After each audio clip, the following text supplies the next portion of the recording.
Ya, en este punto 56 he trazado la línea punteada, acá también agarro una reglía y hago coincidir puntos exactos acá en ambos extremos, pero de tal manera que esta longitud sea fácilmente medible. Entonces, por ejemplo, si de acá hasta acá hay 10, la mitad será 5 y 5 corresponderá pues a entre 58 y 56, 57. Ahí sería por decir algo, ¿no? Pero me interesa este punto. Entonces de este punto sigo yo leyendo los valores de la reglía y me está saliendo más exactamente 76 más aumentado a 0.57. Perdón, a 6 más 6 unidades más. ¿Ya? Y de esta manera estoy leyendo el valor exacto. ¿Ya? Ahora sí me he dejado comprender. ¿Sí? Ya. Entonces, Profesor, una consulta. sí, sí. Eh, ¿Puedo, si es que tengo los valores ahí, con mi regla, medir cuánto mide desde el 0.054 hasta 0.56? También, Imaginando que tengo un valor en un cuarto de ese rango, ¿puedo hacerlo con las mediciones de los centímetros? ¿Hallarlo con regla de 3 simple? eh, también, también, también con regla de tres simple también. Ya, pero ojo que solamente para aclararle, dentro de estos dos valores 54 y 56 no hay ningún valor polera, porque este que está acá, al agua corresponde a la izquierda, entre 16 y 18. ¿Ya? En todo caso, para acá, para la derecha, que sería para el etanol, estamos acá, etanol, este de acá, Ah, estaríamos entre 56 y 58. ¿Ya?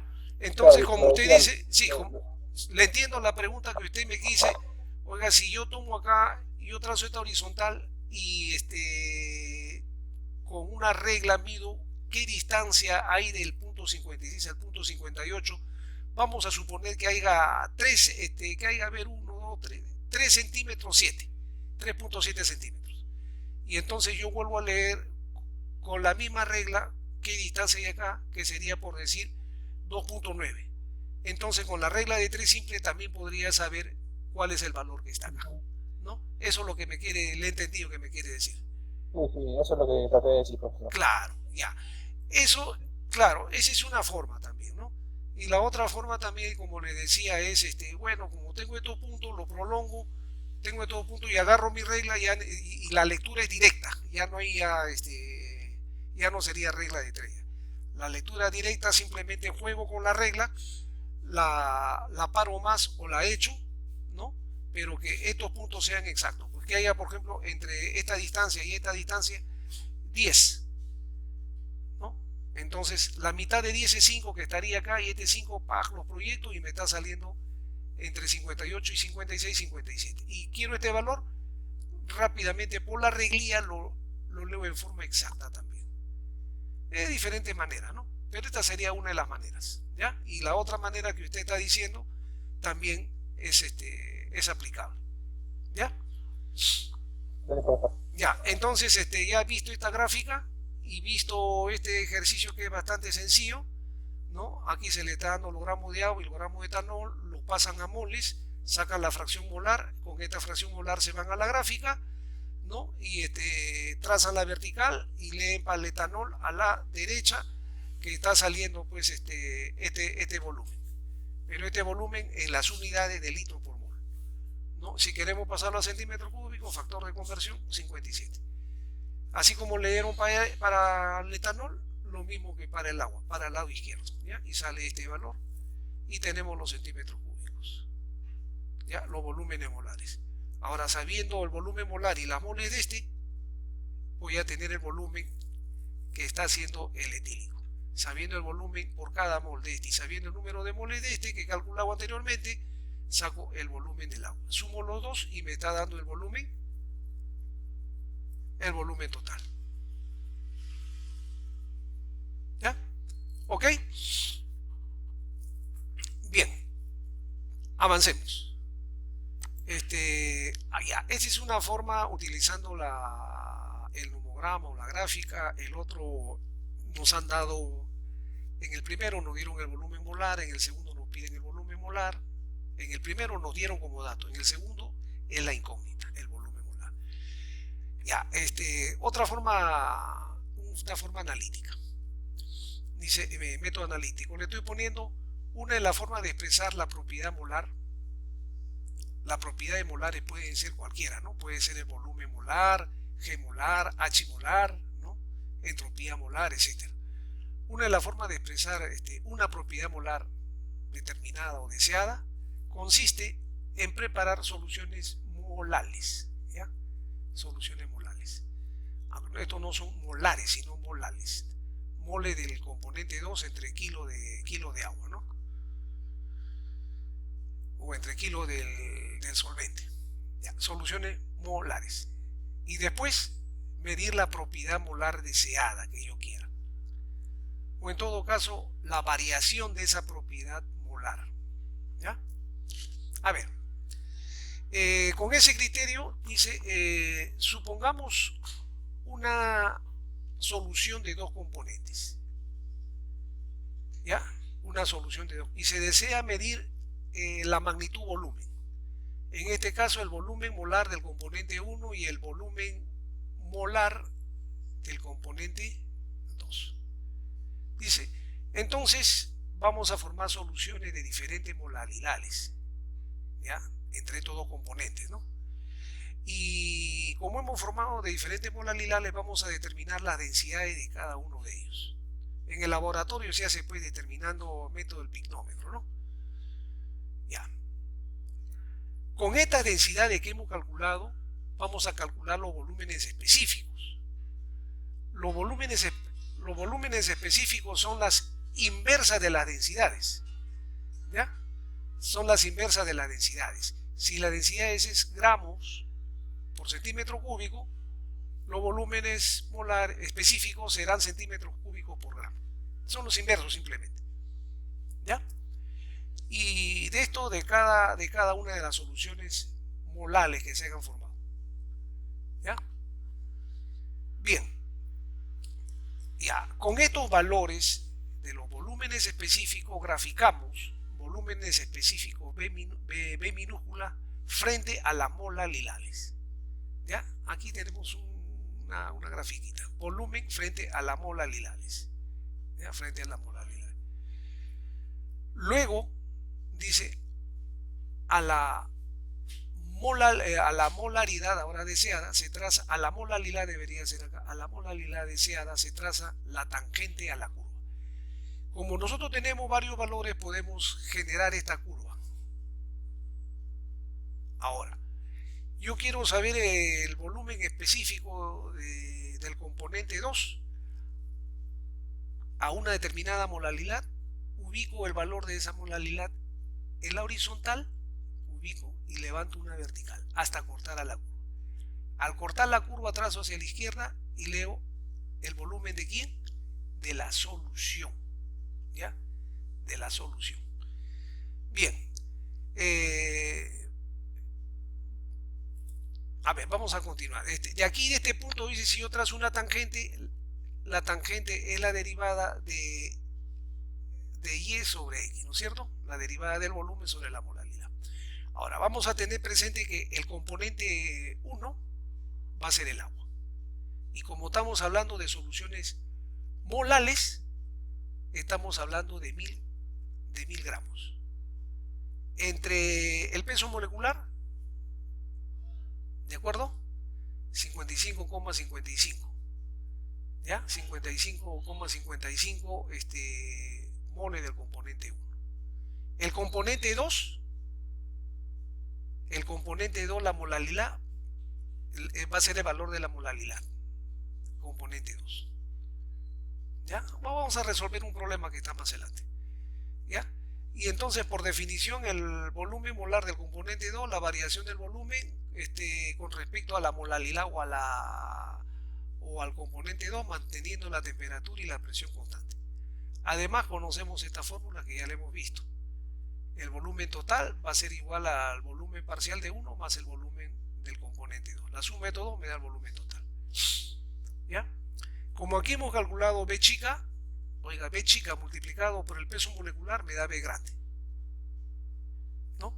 B chica, que tiene las unidades de centímetros cúbicos por cada gramo, y la molaridad que tiene unidades de gramos por cada mol, ¿no? Entonces gramo con gramo se van, centímetros cúbicos por cada mol, es el volumen, ¿no? ¿Ya? Ahora, conocido el B total, también es conocido el N1 que sería 55,5 y el N2 que sería la molaridad. Entonces en esta fórmula rápidamente podemos calcular este volumen molar del componente 1. ¿Ya? Bien, aquí le estaba explicando que la molaridad por definición es la mole del componente 2 sobre un kilo de agua.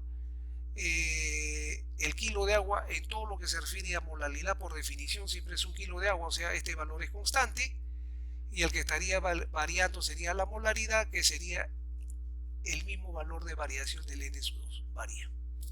Es decir, la molaridad sería igual a N2. Veamos con un problema. Dice, el volumen de las soluciones de sulfúrico en agua desde 1 hasta 6 molar responde a esta ecuación, ¿ya? El volumen a 1001,8 aumentado en 35.35 molar más 0,0863 molar al cuadrado. Esta es una ecuación empírica que va a responder a la mezcla sulfúrico-agua desde 1 hasta 6 molar, donde esto significa molaridad. Encuentre el volumen molar del componente 2 y el volumen molar del componente 1 para una solución 4 molar. ¿Ya? Solución. Esta es la ecuación que me están dando empírica, ¿no? Entonces, el volumen total será pues cuando yo reemplace 4, el valor de M4, saco el volumen total. Y la derivada de ese volumen con respecto a M, a temperatura y presión constante que se está realizando en la ejecución de la práctica, sería el volumen del componente 2, molar del componente 2. La derivada de este no tiene nada que ver, 35,5 por 2 veces 0,86. M a la potencia 1. ¿Ya? Esta es la derivada, pues, ¿no? Ya. La ecuación que ya conocemos, para este caso le estaba diciendo que N2 es igual a la molaridad, ¿no? Y el componente 1 es los 1000 gramos de agua entre 18, número de moles. De esta ecuación despejo B1, ¿no? Que sería menos N2B dividido entre N1. Ahí tendría la ecuación despejada, en donde simplemente tendría que reemplazar valores, ¿ya? El volumen total que obedece a esta ecuación, ¿no? Que obedece a esta ecuación, o como le dije antes, ya ustedes pueden haber reemplazado el valor de 4, y ya tendríamos este valor de B, ¿no? Menos, disminuido en menos, la molaridad y este volumen molar del componente 2, que sería la derivada, ¿ya? Que sería entonces este valor, reemplazando valores simplemente, ¿ya? Reemplazando ahí. Ejecutado me está saliendo en función de la molaridad al cuadrado. Entonces, como me están diciendo, oiga, yo quiero saber para la molaridad 4 cuánto vale B2 y B1. Ya, entonces reemplazo valores para B1, ¿no? Cuando este vale 4, ejecuto, me sale ¿ya? Y para el volumen 2 ya también igualito, ya se puede calcular tranquilamente, ¿ya? ¿Ok? ¿Preguntas para pasar al otro tema? Aquí en chat.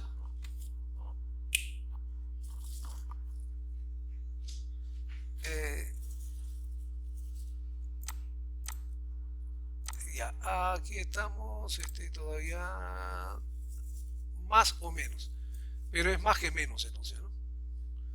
Debe ser más que menos. ¿Cómo se llama? Ahí en la, si ustedes lo leen detenidamente, lo van a comprender, ¿ya? Ahí está paso a paso, ¿ya? Bien, entonces, en este problema nos habíamos quedado. Ya, está asumiendo 1 kilo de agua por la molalidad, ¿cierto? Claro, por definición de molalidad. No necesariamente va a haber 1 kilo y tanta cantidad de moles, sino la proporción. Puede ser 0, 1 molar, 2 molar, 3 molar, pero por definición, como me están diciendo molar, ese es el número de moles por cada kilo de agua. Esa es la definición, ¿no?, de molalidad. Por eso que para mantener la cantidad de agua constante empleamos molalidades. ¿Ya? Ok, ¿ya? Muy bien. Entonces ya hemos visto ya este volumen molar, ¿no?, desde 3 puntos de vista. Uno, cuando nos dan como dato los volúmenes molares, el primer ejercicio para el cálculo del volumen de cada una de las sustancias puras. El otro que estamos viendo, que nos dan los pesos, podemos sacar las moles y podemos irnos a la gráfica, ¿no?, para saber los volúmenes molares. En este caso sería la incógnita volúmenes molares, el segundo problema. Este tercer problema, ¿no?, ya sería para calcular los volúmenes molares, pero en forma analítica. ¿Ya? ¿Ok? Bien, ahí tendrían entonces los tipos de problemas, ¿ya? Bien, ahora vamos a ver el potencial químico. El potencial químico, que ya en la clase anterior también habíamos hecho ya una pequeña introducción, se representa con la letra mu. ¿Y qué es el potencial químico? Es la tendencia, dice. Ahí está como es la tendencia. Es conceptualización, ¿no? No es una definición. La definición la da la fórmula. Es la tendencia que presenta una determinada sustancia a que se produzca cambio en ella. Ese cambio puede ser que se descomponga en sus sustancias conformantes o elementales, como por ejemplo este óxido, el óxido férrico. ¿Cuál es el potencial o la tendencia que se descomponga en sus componentes, fierro y oxígeno? O puede ser el cambio puede ser la reorganización de ella misma formando un isómero, como por ejemplo el oxígeno en ozono, ¿no? O puede decir que la tendencia a reaccionar con otras sustancias, A', A segunda, A tercera, o si quieren A más B para que dé C más D. ¿Ya? Entonces esa tendencia al cambio, esa propiedad que tiene cada sustancia y que es particular de cada sustancia, ¿no?, y se llama potencial. Y ese potencial está en función o depende de las condiciones a las que esté. O sea, puede ser a la temperatura, a mayor o menor temperatura, a la mayor o menor presión, a la cantidad presente en esa sustancia. ¿Ya? Entonces, eso vamos a conceptualizar como el potencial químico mu. ¿Ya? Ahora, ya la clase anterior ya lo habíamos definido. La definición es cuantitativa. El potencial químico dice que es G rayita del determinado componente en mezclas, ¿no? Pero este G rayita es la variación de G con respecto al número de moles, ¿no?, en sistema multicomponentes, ¿no? En sistema multicomponentes, entonces tenemos que indicar a qué componente. Ahí está, con respecto al componente I. Potencial químico con respecto al componente I es G molar para el componente I, y esto es la variación de G con respecto al número de moles y manteniendo el resto de moles constantes, la temperatura y la presión constante. ¿Ya? Entonces ese es el concepto y esta es la definición. ¿Listo? Ya. Ahora, a ver, habíamos deducido algunas fórmulas en la clase antepasada, de la pasada a la antes, ¿no?, y habíamos ejecutado unas ecuaciones, veámoslas a ver. Dice, en efecto habíamos visto que para una sustancia pura, ¿ya? Cuando todavía no entrábamos a multicomponentes, ¿ya? Pura, G era función de T y de P, ¿no es cierto? Entonces la diferencial total era la variación de G con respecto a cada una de las variables, ¿no? De G con respecto a T, de G con respecto a P. Eso era para sustancia pura. ¿Estamos? Nos ubicamos. Ya. Pero cuando hay más de una sustancia, entonces ya no es pura, es una mezcla, estamos hablando de multicomponentes. Entonces G ya no va a depender solamente de T y de P, sino también va a depender de las cantidades de los otros componentes, componente 1, 2, 3, 4, 5, etc. Entonces la variación de G era, la diferencial total de G era la variación de G con respecto a cada una de las variables, ¿no? De G con respecto a T, de G con respecto a P, de G con respecto a la moles 1, de G con respecto a la moles 2, de G con respecto a la moles 3, etc. ¿Ya? Si varía con respecto a T, el resto de propiedades constantes, presión constantes y el número de moles constantes. Si es con respecto a P, T constante y el número de moles constante. Si es con respecto a las moles 1, la temperatura, presión constante y las moles J constantes, pero que J sean diferentes a 1, ¿no? Porque 1 es el que está variando, ¿no? Bien, jóvenes, ahora, si recordando o considerando que la variación de S de G con respecto a T a presión constante será menos S, lo vimos en Gibbs. La variación de S con respecto a P a T constante es igual a B. Gibbs. ¿Ya?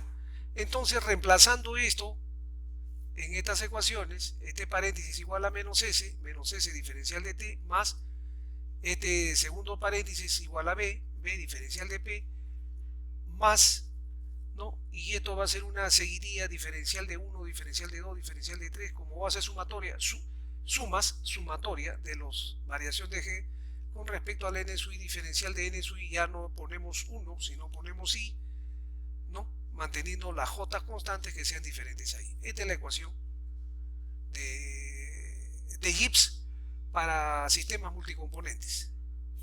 ¿Estamos? Ya. Así como hemos hecho para G, también anteriormente en Gibbs habíamos encontrado hasta G en función de dos términos, U en función de dos términos, H en función de dos términos, A en función de dos términos. Pero para multicomponentes hay que agregarle esto que está acá. Entonces, igual como antes, se pueden encontrar estas ecuaciones. ¿Ya? Que nos va a conducir, fíjese, un ratito, ¿ya? Ábrele la puerta, por favor, si no va a estar ahí. Un momentito.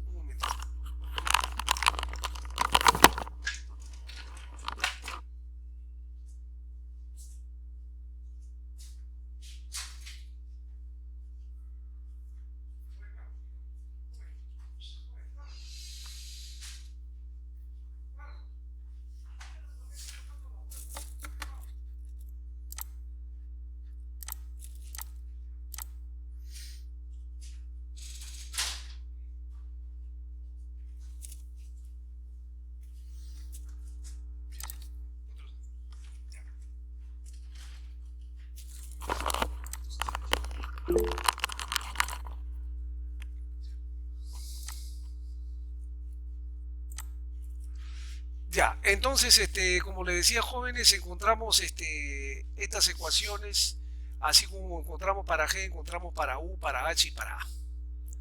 ¿Ya? Lo que nos va a conducir entonces, ¿qué dice acá? A ver, está asumiendo claro. ¿Cómo será la evaluación? Vamos a terminar primero la clase. Ya, entonces, lo que nos conduce que, oiga, En el caso de G, si T y P son constantes, se van y me queda solamente esto, que sería el mu. ¿Ya? Entonces, si para U, ¿cuáles son las variables para U? Es S y B. Ahí está, S y B. Si estos son constantes y J constantes, entonces también es el potencial. ¿Ya? Para H, S y P son las variables, S y P. Si estos son constantes, entonces también me queda el potencial. Para A, A depende de T y de B.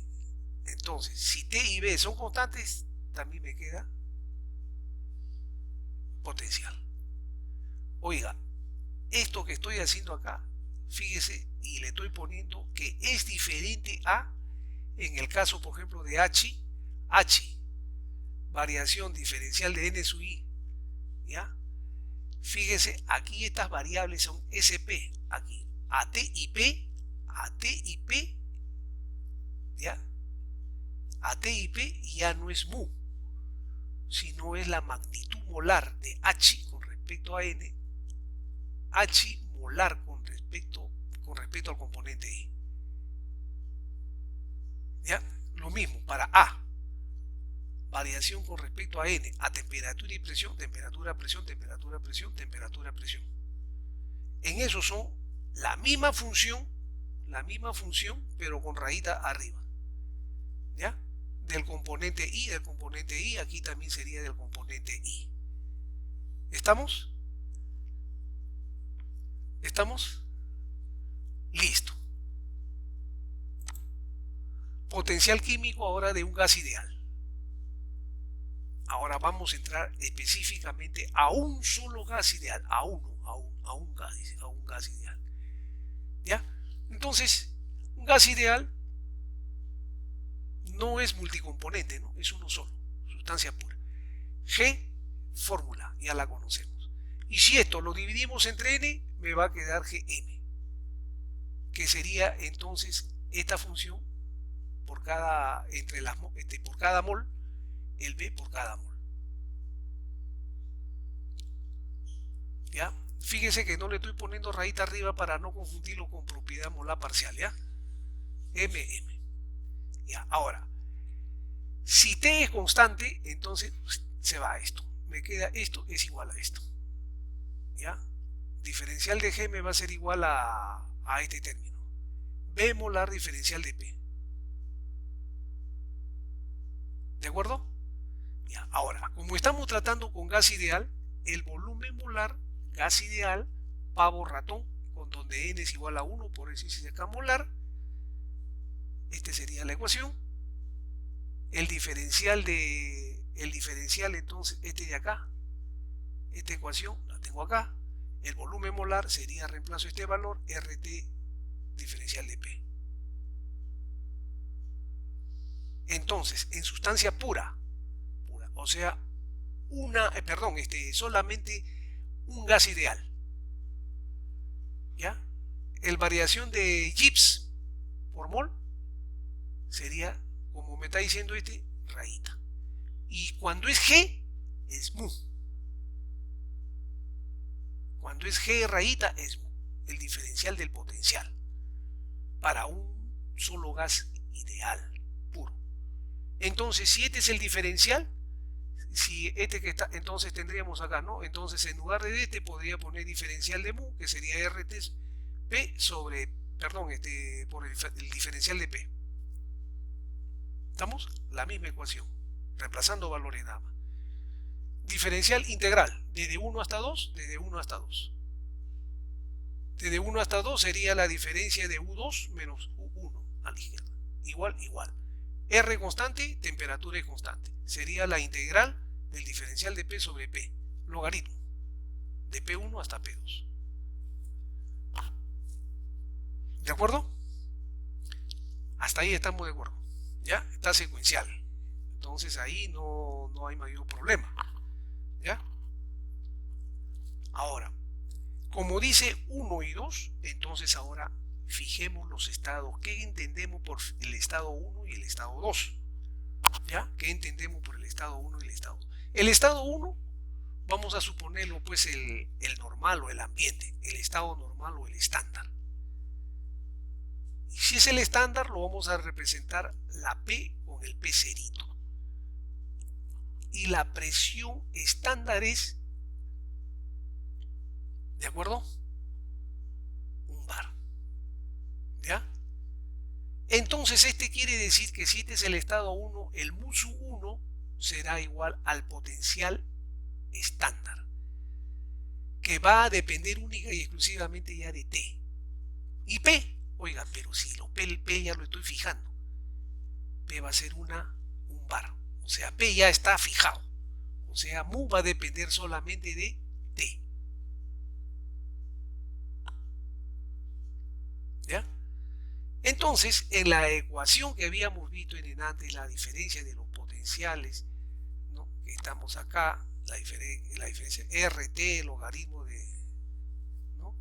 Aquí ya lo vamos a encontrar como RT, logaritmo de P y este denominador que vale 1, ya no lo ponemos pues porque está sobreentendido. Pero tengan presente de que está entre P0, porque el logaritmo de bares no existe, ¿no? Pero este es un número dimensional. P entre P sub 0, las unidades bar se van, me queda un número y este sería un número. ¿Ya? Este sería un número. Bien, entonces sería este mu, este que está acá, pasa con signo más RT logaritmo de P.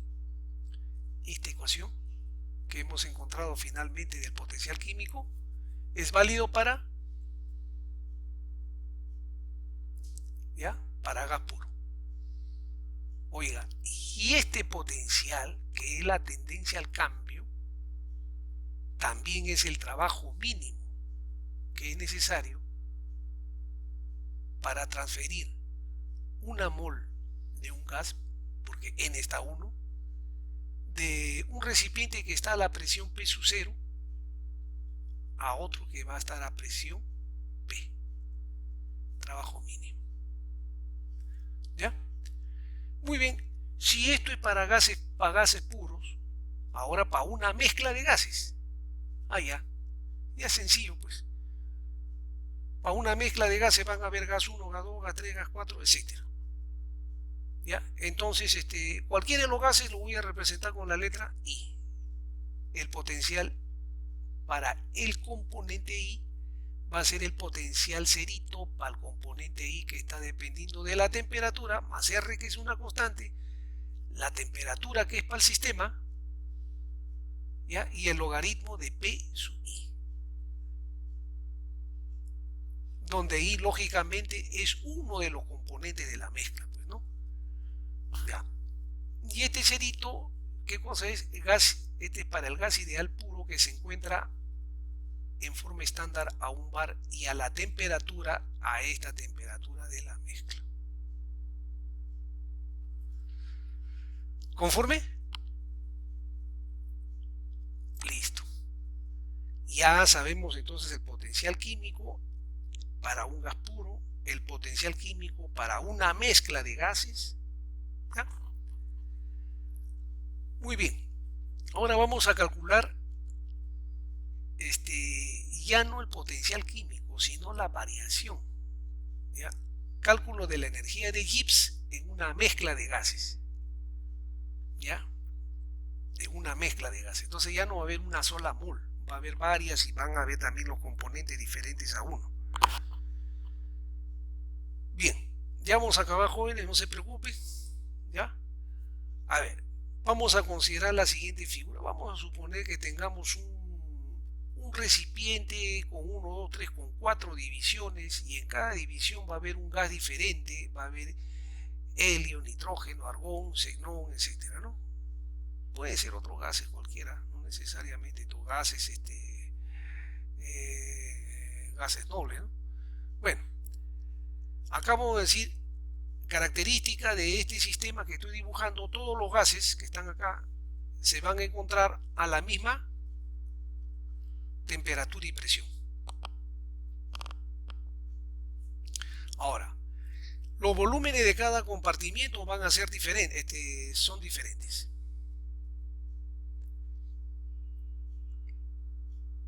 Ya. Entonces, la variación de G, por lógica, va a ser el G final menos el G inicial. ¿Estamos? Ya. Donde el G inicial, el estado inicial, que van a estar formados por las sustancias puras en formas separadas antes de mezclarse, porque el final va a ser cuando ya es una mezcla. Entonces, la sustancia pura va a ser G inicial, el G de cada uno de los gases. ¿De acuerdo? Y el G de cada uno de los gases va a ser el G cerito, como es inicial, el G cerito a ese componente multiplicado por el número de moles de ese componente que exista. ¿De acuerdo?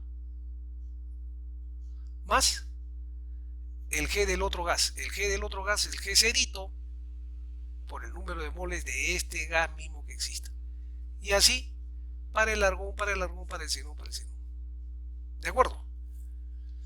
¿Ya? Oye, ingeniería es pura lógica, pues. No es memoria, ¿ya? Si ustedes razonan y siguen la secuencia, no hay ningún problema. ¿Ya? Ya. Listo. ¿Cómo será la evaluación? Sí, ya, eso ya, la evaluación lo vamos a ver. Y ahorita terminamos, ¿ya? Ya quieren irse seguro, ya. Ya, pues. Por mí no hay problema, ahorita acabamos. Ya. Entonces, la variación de G va a ser el final menos el inicial. Entonces, vamos a reemplazar valores, ¿no? Reemplazando valores, vamos a tener entonces lo siguiente. Ya, donde tendríamos esta ecuación, en donde tendríamos entonces el común RT. Y el resto sería las sumatorias, ¿no? De los logaritmos de cada una de las sustancias, logaritmo de cada sustancia, el n, ¿no? Que entraría dentro de la sumatoria, ¿cómo se llama? Delante del logaritmo. ¿De acuerdo? Entonces, ahora, este n sub i, podríamos reemplazarlo por la fracción, teniendo en cuenta que n sub i entre n me va a la fracción, tendríamos este valor, esta ecuación, que tendríamos el delta de G para una mezcla, ¿ya? Para una mezcla de gas, que va a ser igual al número de moles totales de la mezcla, constante universal de los gases, la temperatura a la que esté la mezcla, la sumatoria de los productos, las fracciones de un componente por el logaritmo de esa fracción de ese componente, del componente 1, 1, más x sub 2 logaritmo de la fracción de 2, más fracción de componente 3, logaritmo de la fracción de componente 3, y etc. ¿De acuerdo? En el caso particular que sea una mezcla binaria,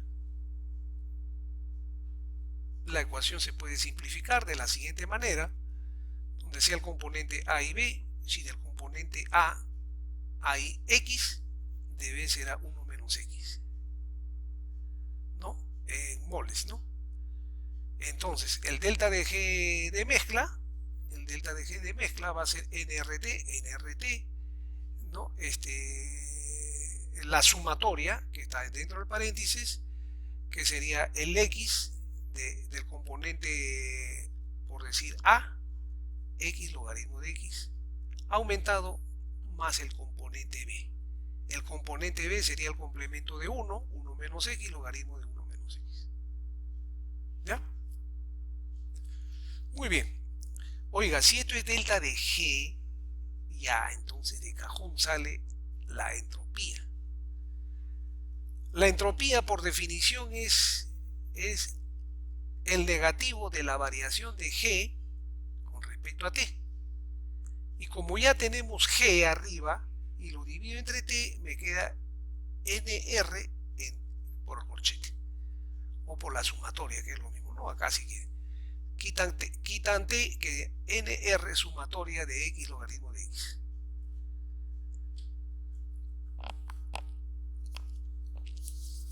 ¿Listo? ¿Comprendido? Listo.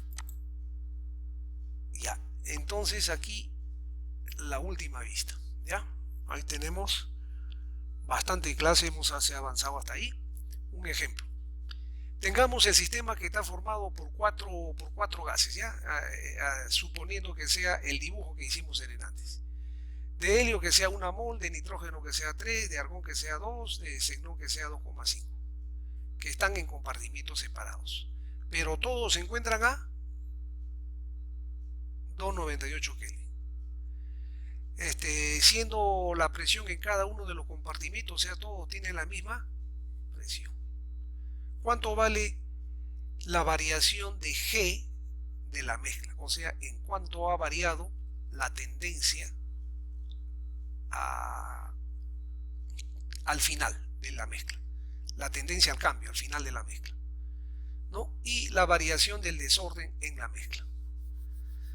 Bien, entonces, en el caso A, delta de G de mezcla, tenemos ya la fórmula NRT, sumatoria de las fracciones por el logaritmo de las fracciones. N es el total. Hasta ahí 1, 4, 4, 6, 6 y 2 son 8, 8.5. N 8,5. R, sistema internacional. 8,314, la temperatura internacional, ¿no? 298 Kelvin, que está multiplicando a la sumatoria. Ahí está la sumatoria de un primer término, de un segundo término, del tercero y del cuarto término. De la fracción, la parte entre el total del primer componente helio, que es 1 entre el número total es 8,5 por el logaritmo del mismo número, más del otro componente del neón, que es 3 entre 8,5 por el logaritmo del mismo número, más el otro componente que es el argón, 2 entre el total logaritmo, más el último xenón, que es 2,5 de xenón entre la mole total y el logaritmo. Ejecutado esto, me está quedando menos 2,8 por 10 a la menos 4 joules. ¿Ya? Entonces, este es el delta de G. Y el delta de S, sencillo, entre T con signo negativo nada más. ¿Ya? O sea, a ese número que lo tenía acá, le quito esto. Pues. Sería menos 2,8 por 10 a la menos 4 entre 2,98. Y ya estaría entre Kelvin. Y me está quedando menos más 93,96 joule por cada grado de temperatura, que sería el desorden. ¿Ya? Que sería el desorden. Bien, jóvenes, entonces hasta aquí hemos visto magnitudes molares, hemos visto potencial químico, hemos visto delta de G y delta de S. Si calculan delta de G, ya es fácil delta de S, no solamente dividido entre la temperatura. Hemos visto problemas. Ahora sí, atentamos a ver qué cosa dice Yanami, Luna, José, Andrés, el delegado. ¿Será tarea? ¿Cuál va a ser tarea?